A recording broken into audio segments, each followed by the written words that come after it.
오늘 말씀으로 죄악에 관한 옛사람, 거룩함에 관한 새사람이라는 제목으로 말씀을 나누겠습니다. 어제 우리가 살펴봤던 말씀처럼 에베소서 기자는 예수 그리스도를 머리로 하고 모든 각 성도들에게 은혜의 분량대로 주어진 그 직분에 따라서 우리가 한 몸 된 교회를 이루어가고 그 사랑 안에서 계속 그 교회가 성장하고 있다라는 것을 우리에게 보여주었습니다. 그 성장하는 교회, 성숙해 가는 우리의 신앙, 그것을 통해서 이제 에베소 기자는 사도 바울은 우리에게 그러한 은혜를 입은 사람이 더 이상 옛사람에 매이지 아니하고 새 사람으로 살아가야 할 것을, 생활에 대한 실천적 차원의 사도적인 훈계를 하고 있습니다. 바로 이 구속받은 그리스도인의 생활 원칙에 대해서 이야기를 하고 있는데요. 그것은 곧 옛사람을 버리고 새 사람을 입으라는 것입니다. 여기서 옛사람이란 거듭나기 전에 정욕에 또 욕심을 따라 살던 옛 자아를 의미합니다. 또한 새 사람이란 그리스도의 피로 거듭난 사람으로서 의와 진리의 거룩함으로 지으심을 받은 새로운 자아를 말합니다. 오늘 나타난 본문의 말씀은 크게 두 단락으로 나눌 수 있는데요. 첫 번째 단락은 17절에서 19절까지의 말씀이고요. 옛사람의 삶에 대해서 이야기를 합니다. 그리고 두 번째 단락은 20절에서 24절까지의 말씀이고요. 새 사람의 삶에 대해서 이야기를 합니다. 옛사람과 새 사람의 삶 함께 하나씩 살펴보도록 하겠습니다. 먼저 12절 말씀을 17절 말씀을 다시 한번 함께 읽겠습니다. 17절 말씀입니다. 그러므로 내가 주 안에서 이것을 당부합니다. 여러분은 이방 사람들이 마음에 허망한 것으로 사는 것 같이 더 이상 그렇게 살지 마십시오. 이방 사람들이 마음에 허망한 것으로 산다라고 합니다. 이 마음에 허망한 것 무엇일까요? 성경에서 말하는 이 마음은 헬라어 원어로는 두 가지 단어를 사용하고 있는데요. 첫 번째 단어는 카르디아라는 단어가 있습니다. 그리고 두 번째 단어는 누스라는 단어가 있습니다. 오늘 17절에서 사용된 마음에 허망한 것에서 그 마음은 카르디아라는 단어를 사용했는데요. 이 카르디아는 육체에 대응하는 마음입니다. 우리가 흔히 육체, 마음 이렇게 말할 때 그 육체에 대응하는 의미로서 마음의 그 사고와 생명의 근원으로서의 마음을 상징합니다. 그래서 이러한 마음에 원하는 것은 종교적으로 나타날 수도 있고요, 철학적으로 나타날 수 있고요, 먼저 심오한 깊이를 따지는 그러한 사고방식과 사유들을 나타낸다라고 할 수 있습니다. 이러한 마음을 전도서 3장 11절에서는 이렇게 표현을 하고 있는데요. 제가 읽어드리겠습니다. 하나님이 모든 것을 지으시되 때를 따라 아름답게 하셨고 또 사람들에게는 영원을 사모하는 마음을 주셨느니라. 그러나 하나님이 하시는 일의 시종을 사람으로 측량할 수 없게 하셨도다. 영혼을 사모하는 마음, 이때의 마음이 바로 이 카르디아입니다. 즉 뭔가 영원함에 대해서, 거룩함에 대해서, 영원한 어떤 신성에 대해서 사모할 수 있는 그러한 마음을 하나님께서 모든 사람에게 주셨기 때문에 각 사람은 그러한 마음을 추구하게 되어 있다라는 거죠. 이 종교적인 마음, 철학적인 사유에 대한 마음이 모든 사람에게 있다라는 것입니다. 하지만 이러한 마음이 있다 하더라도 마지막 말씀처럼 하나님이 하시는 일의 그 모든 시작과 끝을 사람이 다 알 수는 없게 하셨습니다. 그래서 늘 갈급한 거죠. 늘 갈급함이 있습니다. 아무리 사람의 생각으로 채우고 철학적인 사유로 그들의 사상으로 만들어내고 채우려 하더라도 결코 채워지지 않습니다. 무엇으로만 채울 수 있을까요? 하나님으로만 채워질 수 있습니다. 그렇게 인간의 마음 가운데는 이 카르디아의 마음이 있습니다. 그래서 지금 17절에 말하고 있는 마음에 허망한 것으로 사는 것 같이 하지 않는다라는 표현은 바로 그렇게 하나님 외에 다른 것으로 그 마음을 채우고자 하는 모든 것을 허망하다라고 사도 바울은 표현을 하고 있습니다. 바로 이방 사람들은 그렇게 살았다라는 것이죠. 하지만 우리 사람의 그렇게 옛사람의 마음은 그렇게 살아갔다라는 것입니다. 그래서 좀 더 구체적으로 18절에서 이렇게 이야기를 하고 있는데요. 18절 말씀을 함께 읽겠습니다. 시작. 그들은 지각이 어두워져 있고 무지함과 완악함이 그들 속에 있어 하나님의 생명에서 떠나 있습니다. 그렇게 지적으로 뭔가 자신들이 스스로 총명할 것 같고 지적으로 되게 우월할 것 같아서 뭔가 계속 연구하고 탐구하고 고뇌하고 고민을 하지만 그것은 결코 총명한 것도 아니고 오히려 어두워져 있고 무지함과 완악함에 갇혀 있다라고 사도 바울은 이야기합니다. 여기서 지각이 어두워져 있고라고 우리말로 번역되어 있는 이 원어적 의미는 이 총명에서 떠났다라는 의미인데요. 이 총명함에 대해서는 디모데전서에서는 이렇게 또 기록을 합니다. 디모데전서 2장 7절 말씀에 내가 말하는 것을 생각해 보라. 주께서 범사에 내게 총명을 주시리라. 이 총명을 누가 주신다고요? 하나님께서 주신다라고 합니다. 그런데 지금 이방인들은 그 총명함을 스스로 찾아냅니다.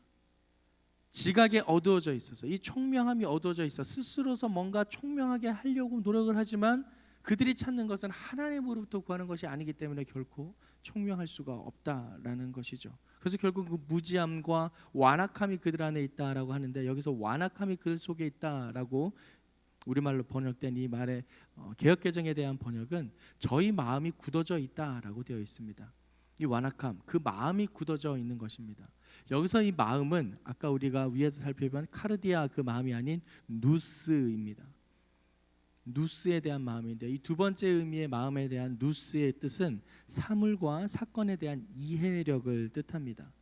그래서 이 이해력을 통해서 사람이 행동을 하게 되고요. 그 사고력을 통해서 자신들의 어떤 논리나 그런 사고들을 발달시켜 나아가는 것이죠.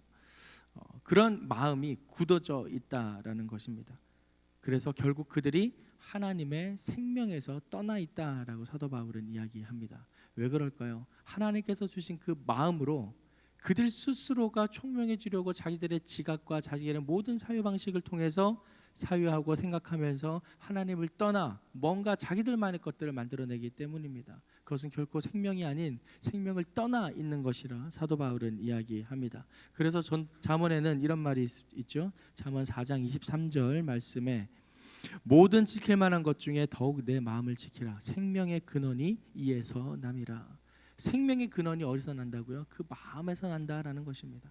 그 마음을 허탄하고 허망한 이방 사람들이 추구하는 것으로 가까이 갈수록 그 생명은 하나님을 떠나게 되는 것이고 결국 생명이 이룰 수 없다라는 것입니다.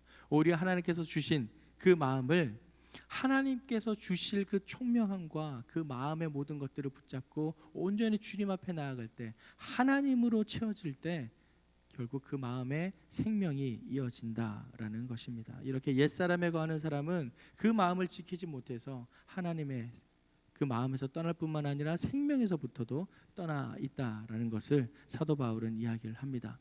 그래서 19절 말씀처럼 그들은 감각이 없는 사람이 돼서 자신을 방탕에 내준 채 정욕으로 갖가지 더러운 일을 행하게 됩니다. 생명에 떠나 있기 때문에 그들의 마음은 그들이 원하는 대로 욕구대로 욕심대로 욕망대로 살아가게 되는 것이죠. 이것이 옛사람의 모습입니다. 그럼 이제 새 사람의 모습은 어떨까요? 새 사람의 모습 두 번째 단락을 함께 살펴보겠습니다. 20절에서 21절 말씀을 함께 읽겠습니다. 시작. 그러나 여러분은 그리스도를 그렇게 배우지 않았습니다. 참으로 여러분은 진리가 예수 안에 있는 것 같이 그분에게서 듣고 또한 그분 안에서 가르침을 받았습니다. 새 사람은 그 시작부터가 다릅니다. 옛사람들은 그 시작이 자신들이 스스로 뭔가를 이루어내고 해내고자 하는 그들의 마음 가운데 있었지만 새 사람은 그 시작이 예수에서 시작을 합니다. 어제 우리가 말씀을 살펴본 것처럼 시작도 예수였고 끝도 예수였습니다. 우리가 교회의 몸된 교회를 이뤄나간 그 목표가 바로 예수 그리스도였습니다. 하지만 그 일을 시작하시는 분도 예수 그리스도이십니다. 우리 모든 믿는 자의 삶의 시작과 끝은 항상 예수 그리스도라는 사실이죠. 그래서 21절 고백처럼 진리가 예수 안에 있는 것 같이 이 시작이 바로 예수 안에서부터 시작된다라는 것입니다. 진리는 예수 밖에 없습니다. 예수 밖에는 결코 진리가 없습니다. 예수님 안에 그 안에만 유일한 진리가 있다라는 것이죠. 그리고 우리는 그 안에서 예수님을 통해 듣고 예수님을 통해 가르침을 받게 됩니다. 그 가르침의 내용이 무엇인가? 22절 말씀을 함께 읽겠습니다. 시작. 가르침의 내용은 거짓된 욕망을 따라 옛 습성을 쫓아 썩고 있는 옛 사람을 버리고 옛 습성, 옛 사람이 등장합니다. 거짓된 욕망을 따라 사탄이 하는 것은 거짓밖에 없죠. 그 거짓된 욕망을 따라서 썩어져가는 그 옛 습성을 계속 쫓고 있는 옛 사람을 버리라라고 이야기를 합니다. 옛 습성, 바로 예전의 생활 방식을 뜻하는데요. 성경에서 이 옛 사람이라는 표현은 오늘 본문을 통해 포함해서 총 3번 등장합니다. 오늘 본문과 로마서 6장 6절 그리고 골로새서 3장 9절 이렇게 3번이 등장하는데요. 로마서 6장 6절에는 이렇게 기록합니다. 우리가 알거니와 우리의 옛사람이 예수와 함께 십자가에 못 박힌 것은 죄의 몸이 죽어 다시는 우리가 죄에게 종노릇하지 아니하려 함이니 우리의 옛사람이 예수와 함께 십자가에 못 박혔다라고 사도 바울이 고백할 때 그때 옛사람이 한번 등장합니다. 또 골로새서 3장 9절에는 이렇게 기록합니다. 너희가 서로 거짓말을 하지 말라. 옛사람과 그 행위를 벗어버리고, 이 옛사람 또한 골로새서에서 거짓말을 하지 말라라는 표현 속에서 옛사람과 그 행위를 벗어버리라 할 때 한번 또 등장을 합니다. 결국 이 옛사람이란 결국 우리가 버려야 할 것, 끊어야 할 것, 죽여버려야 할 것으로 표현을 하고 있는데요. 결국 우리가 옛사람을 버리고 지향해야 될 바는 갈라디아서 2장 20절에 기록된 말씀인데요. 제가 읽어드리겠습니다. 내가 그리스도와 함께 십자가에 못 박혔나니 그런즉 이제는 내가 사는 것이 아니요 오직 내 안에 그리스도께서 사시는 것이라.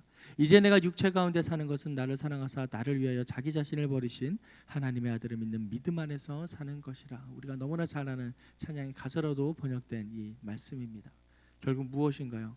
우리가 다시 사는 것은 결국 예수 그리스도께서 내 안에 사시는 것을 고백하며 그리스도가 내 안의 삶을 고백하는 것입니다. 나를 사랑하신 예수님, 그 예수님을 믿는 믿음 안에서 사는 것이 결국 우리가 새 사람을 입고 살아가는 새로운 삶이다라는 사실이죠. 23절에는 이렇게 기록합니다. 23절 말씀 함께 읽겠습니다. 시작. 심령으로 새롭게 돼.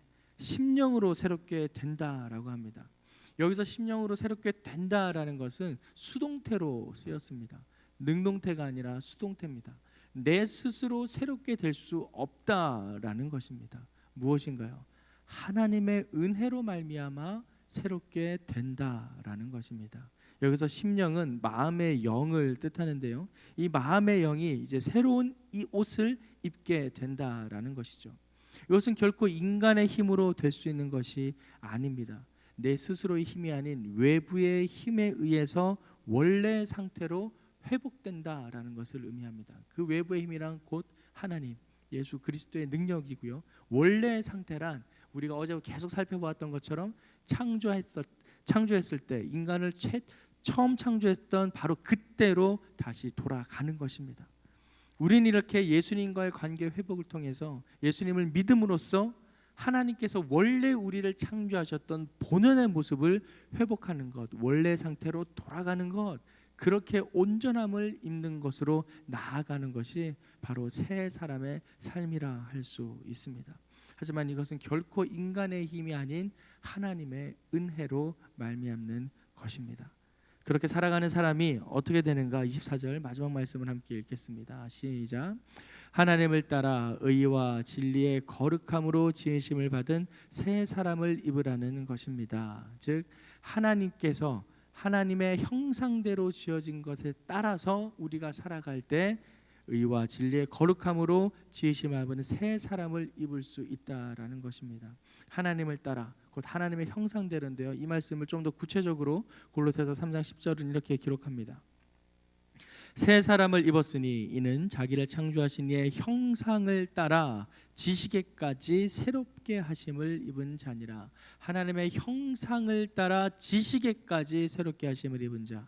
이 지식, 인간이 추구할 수 있는 모든 것들마저도 하나님께서 주시는 그 은혜로 말미암아 새롭게 함을 입는다라는 것입니다. 세상의 지식을 배우더라도 하나님의 은혜로 말미암아 그 모든 지식의 시작이 예수 그리스도라는 것을 우리가 깨닫게 된다라는 사실이죠. 모든 출발은 예수 그리스도입니다. 또한 모든 끝은 마무리는 예수 그리스도입니다. 우리의 삶의 시작과 끝은 항상 예수 그리스도라는 것입니다.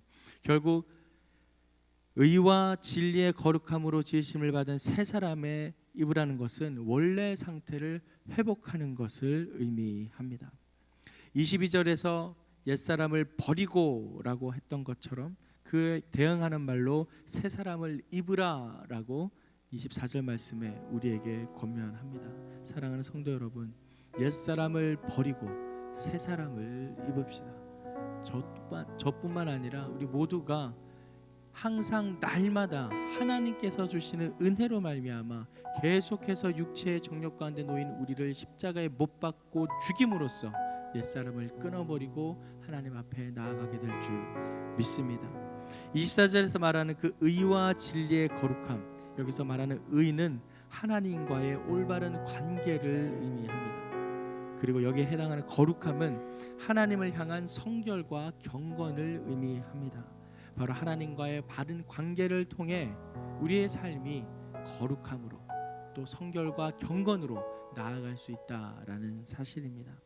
더 이상 옛사람에 거하는 우리의 삶을 그대로 방치하여 그 썩어져가는 구습에 쫓아가는 삶으로 내버려두지 아니하고 온전히 예수 그리스도를 말미암아 새 사랑을 입어서 날마다 심령이 새롭게 되는 삶을 살아가는 저와 여러분의 삶이 되기를 주님의 이름으로 축원합니다.